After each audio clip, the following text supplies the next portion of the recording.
Welcome to IT media. So జనరల్గా చెప్తూ ఉంటారు కదా, సో భార్య భర్త జేబు చూస్తే తల్లి ఏమో కడుపు చూస్తుందని.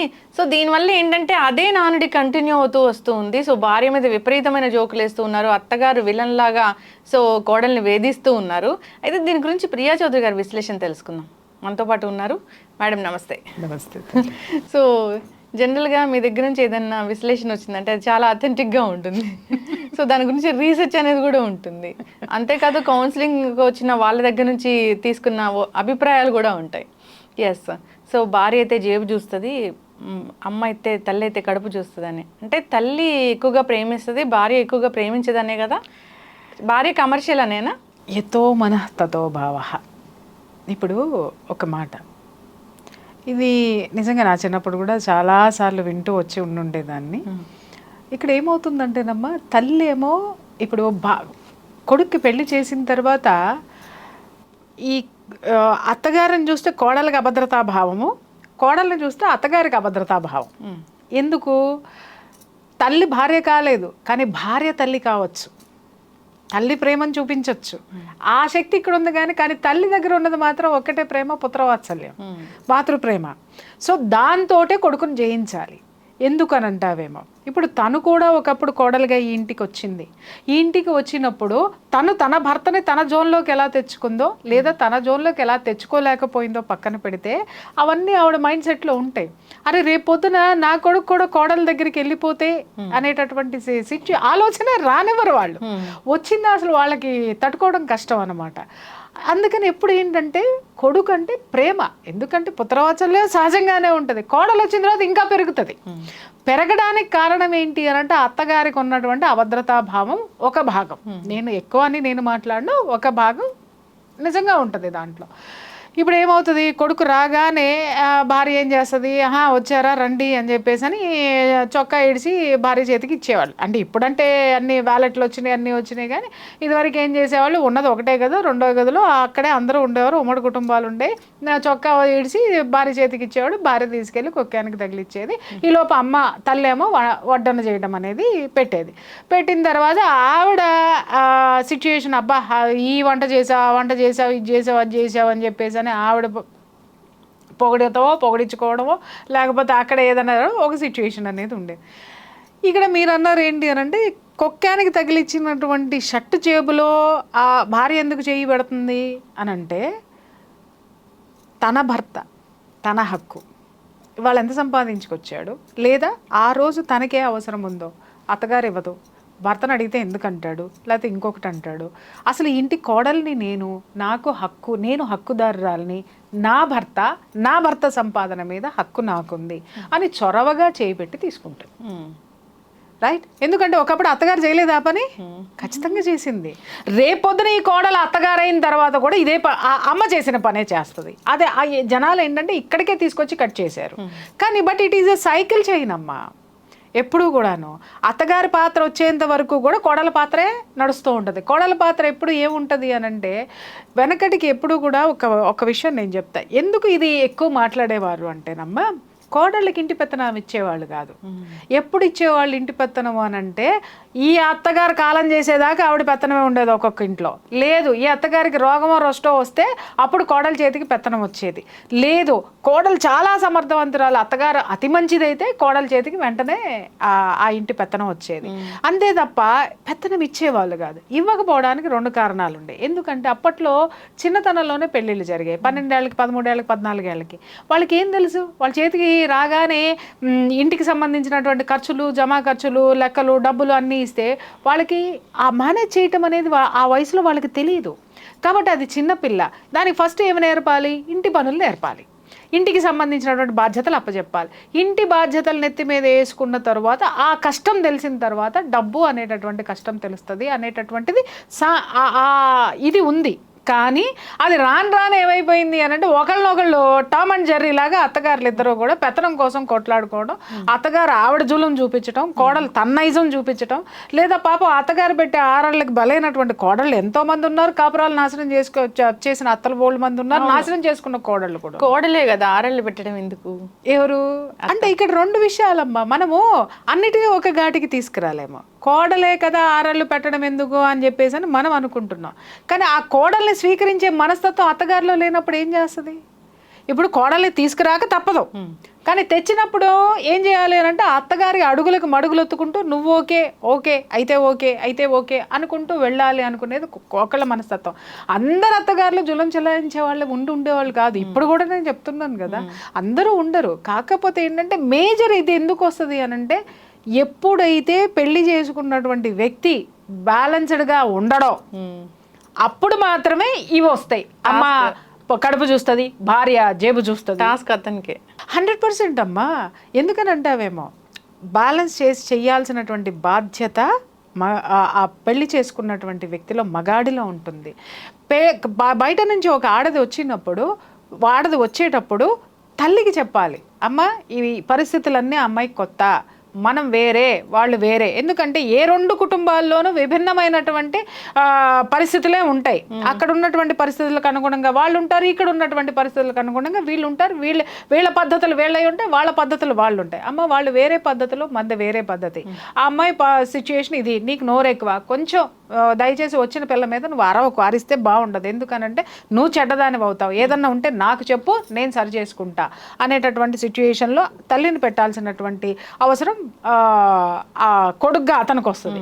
అలాగే భార్యని ఇంటికి తెచ్చుకునేటప్పుడు కూడా అతను చెప్పాలి, మా అమ్మ మెతకదనో, లేకపోతే మా అమ్మకు కొంచెం కాస్త గయాళితనం ఉందనో, లేకపోతే మా అమ్మకు కొంచెం నోరెక్కువ కానీ చాలా మంచిదనో, అంటే పాజిటివ్ సెన్స్లోనే ఒకళ్ళ పట్ల ఒకళ్ళకి తీసుకొని వచ్చి ఎవరిని ఎక్కడ పెట్టాలో అక్కడ పెట్టాలి. వాళ్ళిద్దరి చుట్టూ ఒక సర్కిల్ గీసేయాలండి. గీసేసి ఈ సర్కిల్ నుంచి ఆ సర్కిల్లోకి వాళ్ళు వెళ్ళకూడదు, వాళ్ళ సర్కిల్ నుంచి ఈ జోన్లోకి వీళ్ళు రాకూడదు. మీరు అడగచ్చు, ఎలా మేడం అలాగా అని చెప్పేసి అని. ఒకటే చెప్తున్నాను, భార్యకి చెప్పాల్సింది ఏంటంటే, నీకేదన్నా ఉంటే నన్ను అడుగు, కంప్లైంట్స్ చెప్పొద్దు. నీకేదన్నా ఉందా, కావాలా, నన్ను అడుగు, నేను ఇస్తా.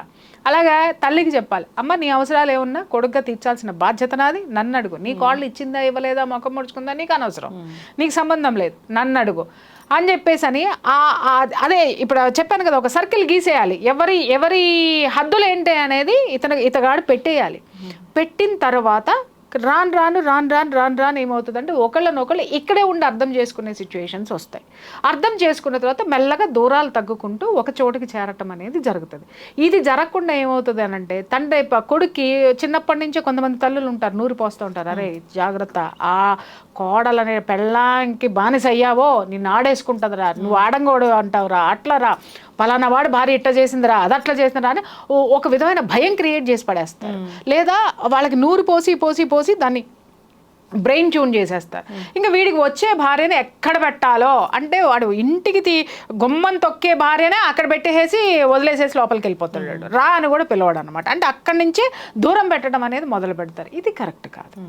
రెండోది ఏంటి అని అంటే, ఇటు భార్య కూడా ఏమవుతుంది అని అంటే, ఇటువైపు ఉన్నటువంటి సిచ్యుయేషన్స్లో కూడా చాలామంది, అమ్మ నువ్వు అత్తగారింటికి వెళ్ళా ఉంటే అత్తని దగ్గర రానేవు, మాకు అసలు అత్తగారి పట్ల చాలా ఇదిగా ఉండు, అసలు ఆవిడ పెత్తనం చేయకు, చేసావా నిన్ను అట్లాగే చూస్తారు, నిన్ను ఇట్లాగే చూస్తారు, నువ్వు ఇట్లా ఉండాలి. ఈవిడ బ్రెయిన్ని ట్యూన్ చేస్తావు. అసలు ఈ ఇంటి పరిస్థితులు వాళ్ళకి అవగాహన ఉండదు, వాళ్ళ పరిస్థితులు వీళ్ళకి అవగాహన ఉండదు. అవగాహన ఉండేది ఎవరికి? ఒక్క పెళ్లి చేసుకున్న వాడికే ఉంటుంది. ఎందుకంటే అత్తగారింటికి వెళ్ళినప్పుడు అది చూస్తాడు, పుట్టింట్లో ఉన్నప్పుడు ఇది చూస్తాడు. కాబట్టి మొదట్లో గందరగోళాలు ఉన్నా ఒక స్థితికి వచ్చేటప్పటికి అతనికి ఒక ఇది వస్తుంది, అవగాహన వస్తుంది. అప్పుడు ఎక్కడ పెట్టాల్సిన వాళ్ళు అక్కడ పెట్టాల్సినటువంటి బాధ్యత ఇతనది. పూర్తిగా తల్లి వైపుకి వెళ్ళి భార్యని నెగ్లెక్ట్ చేయకూడదు. అలాగే పూర్తిగా భార్యకి సరెండర్ అయిపోయా, నాకెందుకు నేను సరెండర్ అయిపోయాను అని అంటే, నిన్ను కన్నా తల్లిదండ్రులు ఏమవ్వాలి? నీకు రెండు బాధ్యతలు నీ భుజస్కంధాల మీద ఉన్నాయి. కావడి కుండలు అంటారు. కాపురం అనేది కావడి కుండలు. ఏ కుండ తక్కువ ఉన్నా రెండో వైపు బరువు తూగిపోతుంది అది. కాబట్టి ఆ రెండింటిని బ్యాలెన్స్ చేయాల్సినటువంటి స్థితి, బ్యాలెన్స్గా లేకపోతే దాన్ని ఎలా బ్యాలెన్స్ చేసి జాగ్రత్తగా తీసుకెళ్లాల్సినటువంటిది మోసేవాడి చేతిలో ఎలా అయితే ఉంటుందో, ఈ మగాడి మీద, పెళ్లి చేసుకున్నటువంటి వ్యక్తి మీద, అత్తకి కొడుకు, భార్యకి భర్త అయినటువంటి ఈ మగాడి మీదే ఉంటుంది అన్నమాట.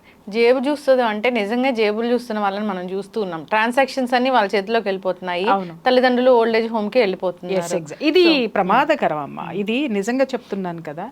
ఇప్పుడు ఎలా అయిపోయినాయి అంటే, ఓల్డ్ ఏజ్ హోమ్స్లో మేము ఇక్కడ చాలా బాగున్నామని మాట్లాడుతున్నారంటే, ఇక్కడ రెండు విషయాలు, ఇరుగు పొరుగు అనేది కనపడకుండా కనుమరుగైపోయారు. ఒకటి పలకరించే వాళ్ళు లేరు పెద్దవాళ్ళని.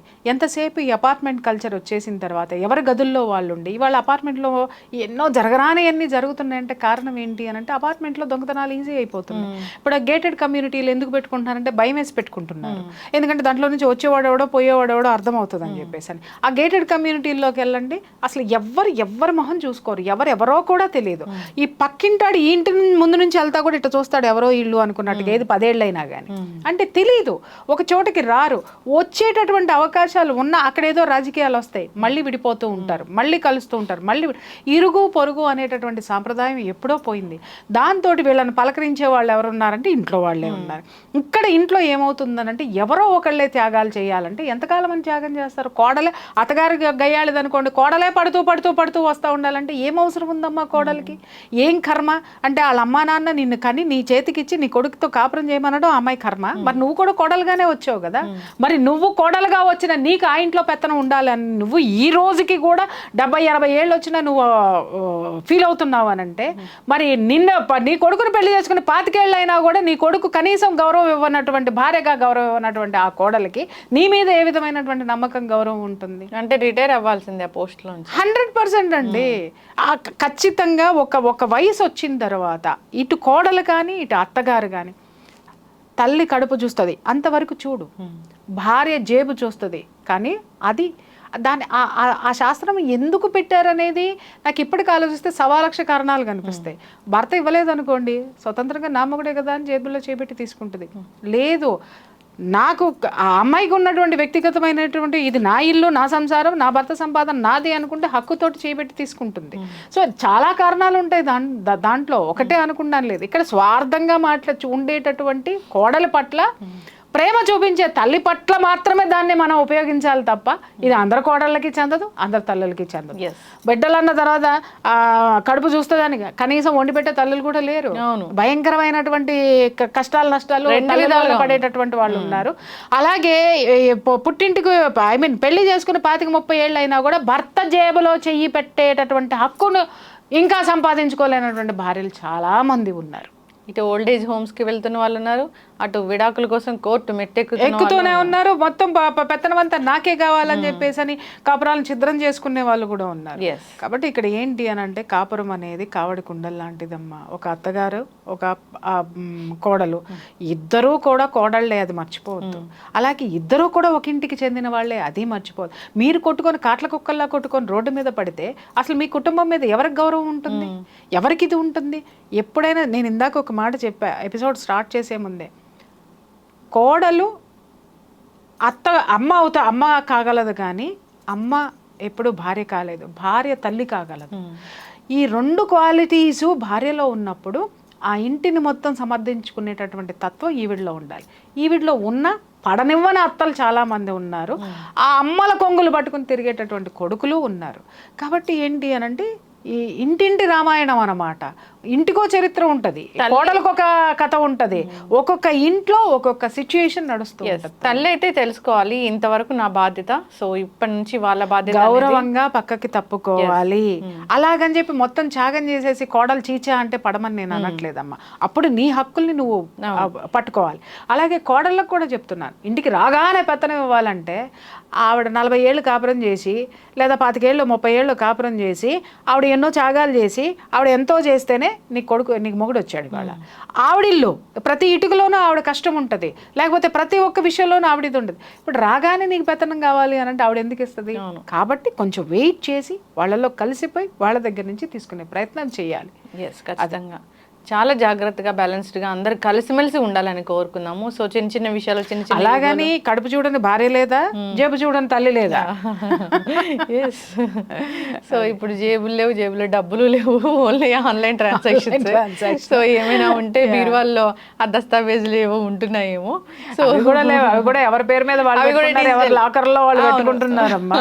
ఇప్పుడు అవన్నీ తలుచుకుంటే సామెతలన్నీ ఇప్పుడు చెప్పాలి అని అంటే అవన్నీ ఒకప్పుడు ఉండేవా అని ఒకప్పుడు అని తలుచుకోవాల్సిన పరిస్థితుల్లో ఇవాళ మనం. కానీ మేడం ఎక్కడో అమెరికాలో కొడుకు కోడలు ఉన్నా ఇక్కడ నుంచి ఆపరేట్ చేసేవాళ్ళు ఉన్నారు. అదే నేను అంటున్నా, అదే నేనన్నా, జేబు చూసే తల్లులు ఉన్నారు, కడుపు చూసే భార్య ఉంది. అవును, అది ఎస్ ఖచ్చితంగా అండి. సో అంత పెద్ద యుఎస్లో యూకేలో ఉండి బాగా సంపాదించి ₹1 తల్లికి పంపించిన వాళ్ళు ఉన్నారు కొడుకులు. అది కరెక్టే. మొత్తం వ్యాలెట్ అంతా జేబులో వేసి అంటే హ్యాండ్ బ్యాగ్ లో వేసుకునే కోడళ్ళు ఉన్నారు. ఎస్, సో వాళ్ళు అక్కడ గొప్ప స్థాయిలో ఉంటారు, వీళ్ళు ఇక్కడ వృద్ధాశ్రమాల్లో ఉంటారు. అన్ని విధాలా జరుగుతూనే ఉంది. సో ఏదైనా విచారించదగ్గ విషయము. కాకపోతే అందరూ ఏం మాట్లాడతారంటే కాలం మారిపోయింది అంటారు. కాలం మారలేదండి, మనిషి మారాడు. స్వార్థంతో, విపరీతమైనటువంటి స్వార్థంతో మనిషి ఉన్నాడు. ఆ స్వార్థం కూడా ఎలాంటిది అనంటే సమాజానికి దూరంగా, వ్యవస్థలకి, కుటుంబ వ్యవస్థకి దూరంగా ఉండడం అనేది ఎప్పటికీ ఆరోగ్యకరమైనది మాత్రం కాదు. కానీ మేడం, ఓల్డ్ ఏజ్ హోమ్స్లో ఉండి మేము హ్యాపీగా ఉన్నాము అనే వాళ్ళని చూస్తుంటే నాకు చాలా బాధేస్తూ ఉంటుంది. ఏం చేస్తారు, ప్రపంచానికి ఇది చెప్పకపోతే వాళ్ళు ఎలా ఉండగలుగుతారు? ఒకటి. రెండోది ఏంటి అనంటే ప్రత్యామ్నాయం లేదు వాళ్ళకి. అక్కడ బాగున్నామంటేనే వాళ్ళు కూడా బాగా చూస్తారు, నెంబర్ 1. రెండోది ఏంటి అనంటే అక్కడ బాగున్నామంటే అర్థం ఏంటి, ఇంట్లో ఎంత నరకం వాళ్ళు క్రియేట్ చేసి ఉంటారు. రెండూ ఉన్నాయి, both sides of the coin. అలాంటప్పుడు తల్లి పిల్లల్ని కనడం ఎందుకు? ఇంకా అది ఉన్నాం, చేసుకున్నాం, కాపురం చేసాం, కన్నాం. సో అదే తల్లి నాకెందుకులే, నాకు బాధ్యత ఎందుకు? అదేదో సినిమాలో షిండే డైలాగ్ ఉంటుంది, తెల్లారిందా, లేచామా, తిన్నామా, పడుకున్నామా, మళ్ళీ తెల్లారిందా, మళ్ళీ లేచామా, తిన్నామా, పడుకున్నామా, తెల్లారిందా. అంతే. మనిషిగా పుట్టామా, వయసు వచ్చిందా, పెళ్లి చేసుకున్నామా, కాపురం చేసామా, 4 రోజులు ఎంజాయ్మెంట్ చేసామా, హ్యాపీగా ఉన్నామా, బిడ్డల్ని కన్నామా, మా నాన్న వాళ్ళు బతుకుతారు, మా నాన్న వీళ్ళు ఉంటున్నారు. ఈ వ్యవస్థ అనేటటువంటి దాన్ని భయంకరంగా దూరం చేసినటువంటి ఆ పాపం మాత్రము నిజంగా చెప్తున్నాను ఇవాళ సమాజంలో కొందరిది. ఎస్, ఖచ్చితంగా. తల్లిని కాపాడుకోలేక, తల్లితో మనం ఉండలేక, తల్లికి సేవలు చేసుకోలేక, ఆమెకు చేతగాని టైంలో ఇంకా మనం కొడుకులము, కూతుర్లమని చెప్పుకోవడము చాలా నామోషిగా అనిపిస్తుంది. వార్త కూడా చూసాం కదా, ఒకప్పుడు నా తండ్రి ఇప్పుడు కాదు అని చెప్పి బెంగళూరులో ఒకటి సంస్కారం చేసుకోండి అని చెప్పేసి అని. అంటే వాస్తవాలు మనకు తెలియకపోవచ్చు, కానీ అమ్మ ఎంత దుర్మార్గులైనా మనకు జన్మనిచ్చారు, మన బాధ్యతలు కొన్ని ఉంటాయి, అవి చేసి పక్కకు వచ్చేయాలి, అంతే. తల్లిదండ్రి దుర్మార్గం అనేది కూతుర్ల పట్ల, కొడుకుల పట్ల, కన్న బిడ్డల పట్ల ఎప్పుడు చేసింది అయితే లేదు, ఉండదు. కానీ కొన్ని చోట్ల జరుగుతాయి, ఎక్కడో చోట్ల జరుగుతాయి, 100కో 1,000కో ఒకటి జరుగుతాయి, అంతే. ఎస్, ఖచ్చితంగా మన తల్లిదండ్రులు మనం కాపాడుకోవాలి. సో తల్లిదండ్రులు కూడా బాధ్యతగా ఉండాలి, ఉంటూనే ఉన్నారు. ఇప్పుడు అత్తగారు కూడా ఒకప్పటి కోడలేనమ్మా. ఇప్పుడు మీరు ఆ సామెత చెప్పారు, ఏది తల్లి కడుపు చూస్తుంది, భార్య చేపిస్తుంది. నేను అంటాను, అత్తగా ఒక ఇంటి కోడలే, ఒకప్పటి కోడలే. ఆవిడ వచ్చినప్పుడు మీ అత్తగారు ఇలా పెడితే, దూరంగా పెడితే నువ్వు ఎంత బాధపడ్డావు, అలాగే నిన్ను దగ్గరికి తీసుకోకపోతే ఎలా బాధపడ్డావు, అలాగే నువ్వు పెత్తనం చేసినప్పుడు మీ అత్తగారు ఎంత సఫర్ అయింది, అదే అభద్రతా భావంలో ఉన్నప్పుడు మరి నీ కోడలు ఉండకూడదని ఎందుకు అనుకున్నావు? ఇవన్నీ బేరీ చేసుకోవాల్సినటువంటి అవసరం అయితే ఉంది. ఎస్, ఖచ్చితంగా మేడం. సో ఏదైనా డౌట్స్ ఉన్నాయి, ఇష్యూస్ ఉన్నాయి, సో అత్త వల్ల కోడలకు పడట్లేదు, కోడల వల్ల అత్తకు పడట్లేదు, ఇష్యూస్ వస్తున్నాయి అన్నప్పుడు ఒకసారి కాంటాక్ట్ చేయాలని కోరుకుందాం. ధన్యవాదాలు. Thank you.